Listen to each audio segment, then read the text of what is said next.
அடுத்து எந்த ஒரு டிசிஷன், அதாவது சினிமாவா இருக்கட்டும் இல்ல அரசியலா இருக்கட்டும், எதுவா இருந்தாலும் என்னுடைய ரசிகர்களை கூப்பிட்டு அவங்களுடைய ஃபீட்பேக் என்ன, ஜெனரல் பப்ளிக்கோட ஃபீட்பேக் என்ன, அடுத்து கடவுள் அமைச்சு கொடுத்த ஒரு கிஃப்ட்னு சொல்லலாம் என்னுடைய ரசிகர்கள், தமிழ்நாட்டில் அந்த இளைஞர்கள் கூட்டம். அவங்க எல்லாரையும் ஒரு ஒரு நல்ல பாதையில வழி நடத்தணும்ன்ற ஒரு சமூக பொறுப்பும் என் கையில இருக்கு. ஸோ இதெல்லாம் மனசுல வச்சுக்கிட்டு எல்லாருமா சேர்ந்து எடுக்க வேண்டிய ஒரு டிசிஷன், அது என்னவா வேணா இருக்கட்டும். அதனால இப்போதைக்கு நான் எந்த முடிவும் எடுக்கல. இந்த ரீசன்ட் டைம்ல வந்த பத்திரிகையில வந்த நியூஸ் மாதிரி யாரோடையும் சேரல.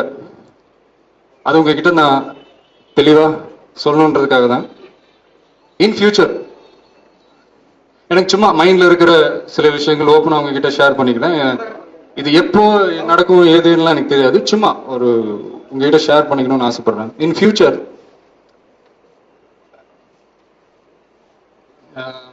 தமிழ் மக்களுக்கும் உலக தமிழர்களுக்கும் ஒரு நல்லது நடக்குதுன்னா கண்டிப்பா நான் களத்துல இறங்கி அவங்களுக்காக பாடுபடுவேன். இன்னைக்கு நான் நல்லா இருக்கிறதுக்கு காரணம் அந்த தமிழர்கள் தான். இன்னைக்கு நான் சாப்பிடுற சாப்பாடு அவங்க கொடுக்கறது தான்.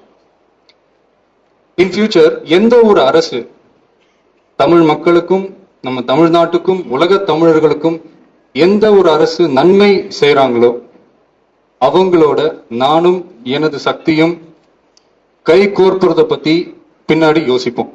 அது எப்போ ஏதுன்னு எனக்கு தெரியாது ஃபியூச்சர்ல. எனக்கு சும்மா இப்போ நான் தோன்ற விஷயங்கள் உங்ககிட்ட நான் ஷேர் பண்றேன்.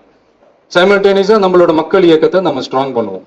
இதே நல்ல காரியங்களை நம்ம தொடர்ந்து செய்வோம். எங்கெங்க ஏழைங்க இருக்காங்களோ உங்களால முடிஞ்ச ஹெல்ப் என் பேர்ல நீங்க செய்யுங்க. இதுதான் எனக்கு நீங்க கொடுக்குற மிகப்பெரிய ஒரு கிஃப்ட்னு